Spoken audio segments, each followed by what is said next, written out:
ભાવનગરથી અહેવાલ લીંબડી ચોક વિસ્તારમાં ટ્રક પલટી જવાના મામલે દુર્ઘટનામાં સારવાર દરમિયાન હિરેન મહેતા નામના ઇજનેરનું મોત થયું છે। અન્ય એક ઇજાગ્રસ્ત આઈસીયુમાં સારવાર હેઠળ છે। કન્સ્ટ્રક્શન સાઇટ પર સિમેન્ટ ભરેલી ટ્રક પલટી મારતા દુર્ઘટના સર્જાઈ। ફાયર વિભાગે ઘટના સ્થળે પહોંચી તમામ લોકોનું રેસ્ક્યુ કર્યું હતું, પરંતુ આપને જણાવી દઈએ હિરેન મહેતા નામના ઇજનેરનું મોત થયું છે। સંવાદદાતા અજીત ગઢવી વધુ વિગતે વાત કરવા જોડાયા છે। અજીત, પૂરી વિગત।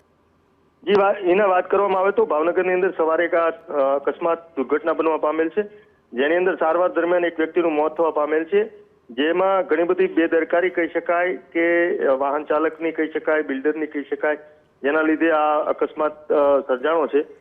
ભાવનગરમાં એક લીંબડી વિસ્તાર આવેલો છે, તે વિસ્તારની અંદર એક બાંધકામ શરૂ હતું, ત્યાં બાંધકામની સાઈડ ઉપર આરએમસીનો જે ટ્રક હોય તે પલટી મારી જતા તેની નીચે 3 જેટલા વ્યક્તિઓ દબાઈ ગયા હતા, જેની રેસ્ક્યુ દ્વારા તમામ લોકોને બહાર કાઢવામાં આવ્યા અને ત્યારબાદ તમામ લોકોને ભાવનગરની સર્ટી હોસ્પિટલ ખાતે સારવારમાં ખસેડવામાં આવેલ, જ્યાં હિરેન મહેતાનું નામના એક એન્જિનિયર હતા, સાઇટ એન્જિનિયર, તેનું સારવાર દરમિયાન મોત થયું છે।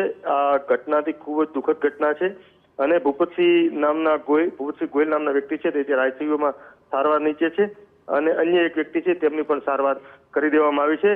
આ પ્રકારની ભાવનગર શહેરની અંદર જો વાત કરવામાં આવે તો ઘણી બધી સાઇટો આ પ્રકારની ચાલુ છે, અનેક રસ્તાઓ પર, અનેક સોસાયટીઓમાં, વિસ્તારોમાં, ત્યાં આ પ્રકારની બાંધકામ શરૂ હોય ત્યાં રોડ વચ્ચે આ પ્રકારે કામ ચાલુ હોય, બેદરકારી હોય, અકસ્માત ન થાય તેના માટે મહાનગરપાલિકા દ્વારા, તંત્ર દ્વારા એવા પ્રકારની સાવચેતીના પગલાં કહી શકાય જે લેવા જોઈએ, કારણ કે આ પ્રકારની અકસ્માત ઉપરથી પડવું પ્રકારના પગલાં નથી લેવાતા, જેના કારણે આ પ્રકારની ઘટના બની છે। પરંતુ આપને જણાવી દઈએ આજે દુર્ઘટના બની છે તેમાં એકનું મોત થયું છે।